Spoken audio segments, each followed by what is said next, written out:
Welcome to the first of 3 rotoscoping with Blender workshops led by myself, Ariel René Jackson. I'm an Austin-based multimedia artist, and I'm going to show you the process of creating a 2D rotoscope animation using the free and open source software Blender 2.93.0. For this first part, we're going to go over the following. First, what is rotoscope? Then I'm going to introduce you to Welcoming Place, which is the title of my upcoming exhibition at Women in Their Work Gallery. Then I'm going to go briefly over my animation background, some of my older work, and then we're going to go over what found footage you're able to use as your source material. Once we download Blender, we're going to go over the 2D animation layout and tools that are available for you to use. And then we're going to finally go over adding reference material or your found footage. And then I'm going to cap things off with how I made my found footage using Dragonframe. So let's get started. What is rotoscoping? Rotoscoping is an animation technique used to trace over live action footage, frame by frame, producing realistic action. Originally, animators would use a glass panel and project live action film onto it and trace over the image. This process was developed and patented by Polish-American animator Max Fleischer. Today we use computer software like Blender, but still we refer to the process as rotoscoping, as it was originally called by Max Fleischer and his brothers. So I've been working towards a solo exhibition scheduled for January 2022 at Women in Their Work Gallery here in downtown Austin. For this exhibition, I'll be employing meteorological aesthetics as an allegory. With it, I'm shining a light and paying homage to the power of collective oral narratives. A Welcoming Place is a multi-channeled video installation unfolding how narratives are informed by ecologies of testimonials collected through what I'm referring to as taking temperature. In this work, I am exploring forecasting as an artistic and communal method of data gathering, a practice of communication and codependency. The poetic transitions, compositions, and animation are motivated by interviews with 6 Black and Brown Austinites on the advice given to Black and Brown newcomers, as well as highlighting the relationship each person has with the city of Austin. In previous works of mine, I've used claymation and other forms of stop-motion animation. I've always been interested in special effects in film that embrace and highlight the transformational qualities of various materials when placed on the screen. Our kindness to land and to our bodies will lend themselves towards technology that smells thick of the past, motioning towards knowledge without words. We won't need words that make way for clarity, because we will feel them together. The type of transformation we'll be looking at today will be working with found footage. And some of those could be footage that footage or video from some family events or clips of your friends and family having fun, selfies, group selfies. But if all of this sounds a bit overwhelming for you for where you are right now with Blender and learning 2D animation, let's stick with 2D images for you. But because I'm also showing you behind the scenes look into my process, I will be using the animation that I've been working towards for pretty long time and continuing to do so. As it says here on the workshop dates, we are going to be working first on reference materials. And so we're going to start by opening up our Blender profiles, but our Blender software, but I want to quickly just explain to you what Blender is. And you can read along with me here. So it says here that Blender is the free and open source 3D creation suite. It supports the entirety of the 3D pipeline that includes modeling, rigging, animation, simulation, rendering, compositing, and motion tracking, video editing, and 2D animation pipeline, which is what we'll be concerned with.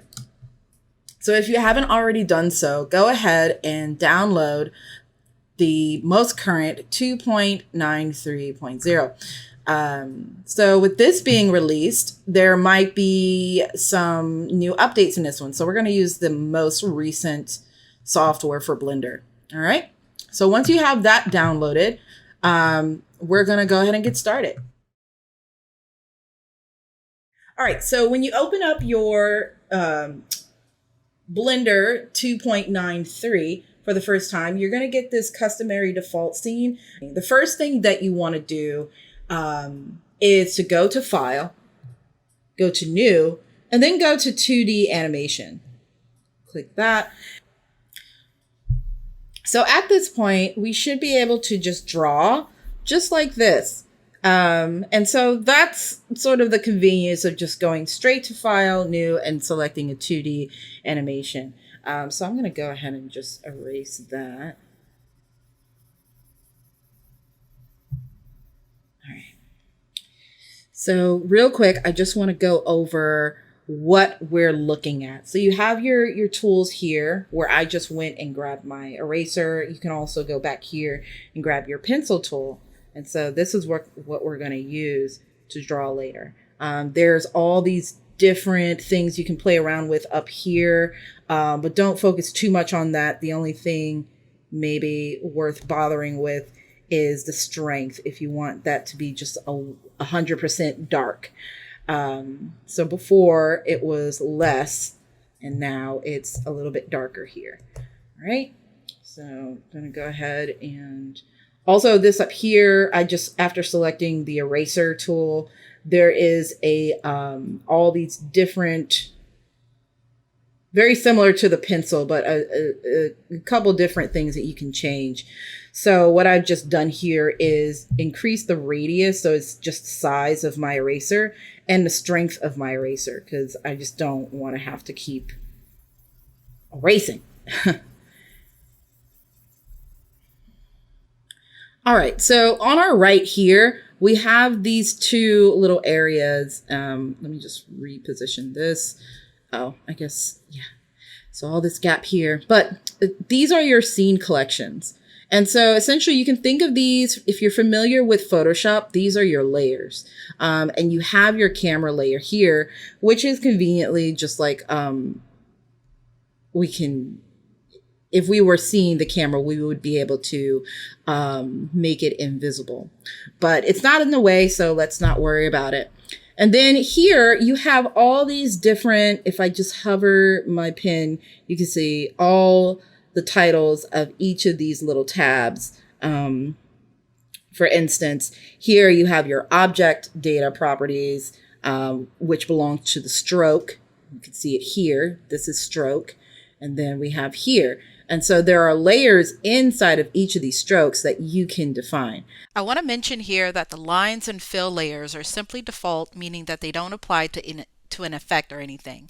It's simply the names of the layers. So you can change that at any point by double-clicking either lines or fills.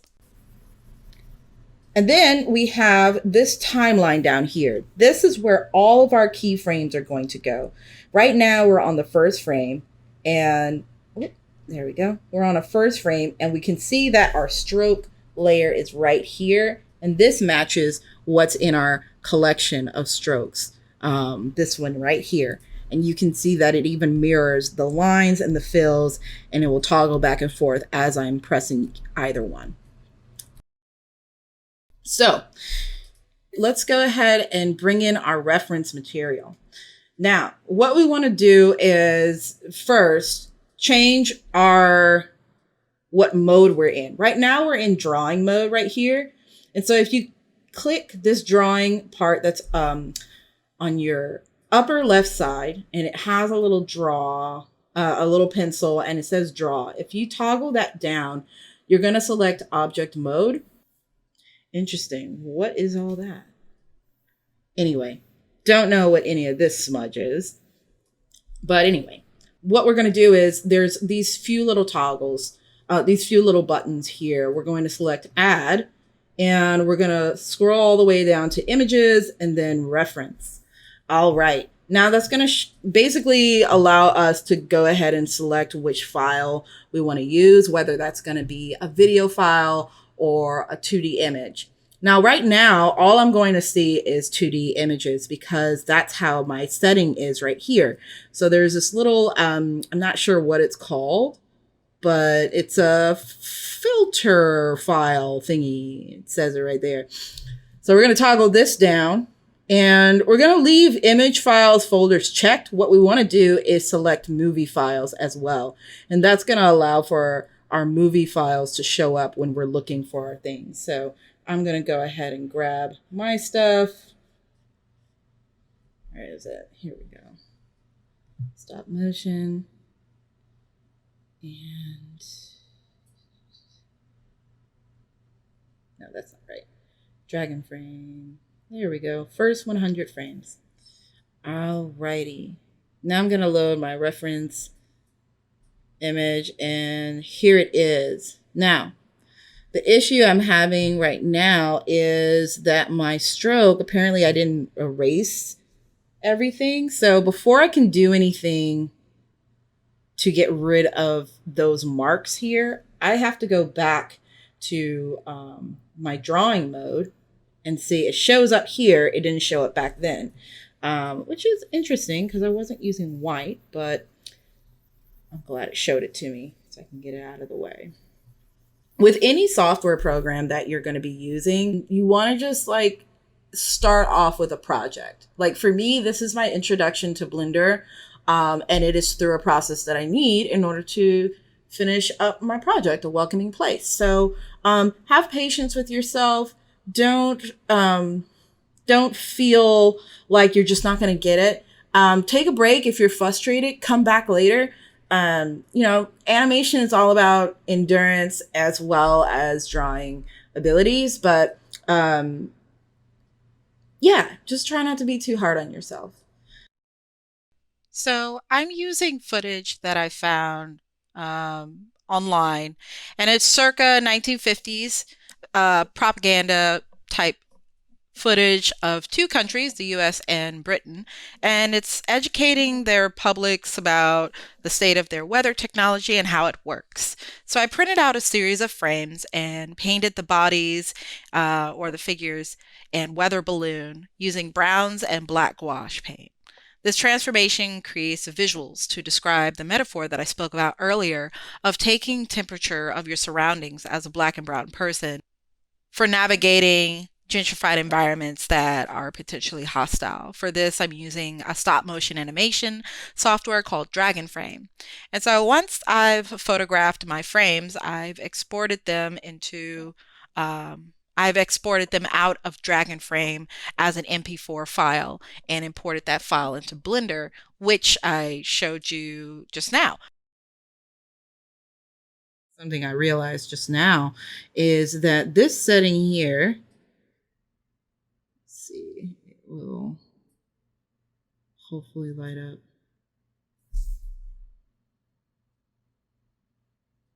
This world property here allows me to change the color of my background. And so if you are not a fan of it being stark white, if it's hard on your eyes, maybe go for like a soft gray. And you can even use the strength button to just kind of choose what's going to be easiest on your eyes.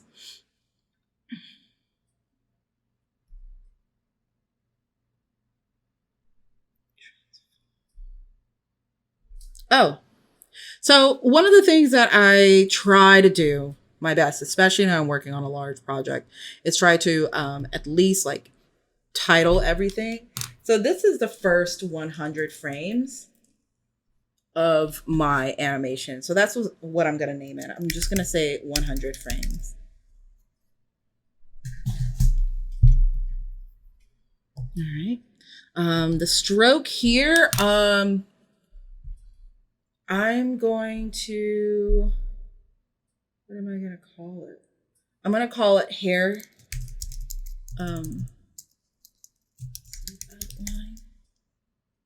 Outline. That's going to be my outline for the figure.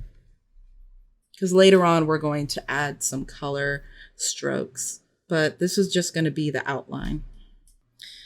Another thing to keep in mind, especially if you're going to be using if you're going to be using a movie file, is that if you scroll on your timeline, you just drag that little blue marker here, you're scrolling through all of the keyframes.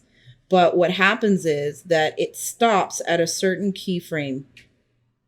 So for me, it's 100, right? That's not cool. I don't want it to be just up to 100. So what I'm going to do is go up to my scene selection, select my reference material that's right here, and I'm gonna scroll down. This is my file. You could see if you wanted to see where it was, or if you wanted to choose a different one, you could select this little file folder image right here. All right, so what we're looking at is right here. This is the number of frames that we are able to see here. But my file goes all the way up to 300 frames. So, and you can see it down here. This is the same 100. Sorry, this is the current frame. This is the end frame for what I have in total. But this is the 100 is the last frame that I'm able to see because it's in here. It's set to 100 in my object data properties tab. So I'm going to go ahead and just type in 300. Yeah. Whoops. Okay. 300. Now, let's see if that worked. So I'm going to scroll back and then I'm going to keep going. And there you have it, folks. That's all of my stills that I'm going to be working with for this portion. That's going to do it for our first workshop out of 3, where we're going over 2D animation, rotoscope techniques with Blender. Join us next time for the second part of this 3-part series of workshops. We're going to go over the grease pencil setting. So, see you next time.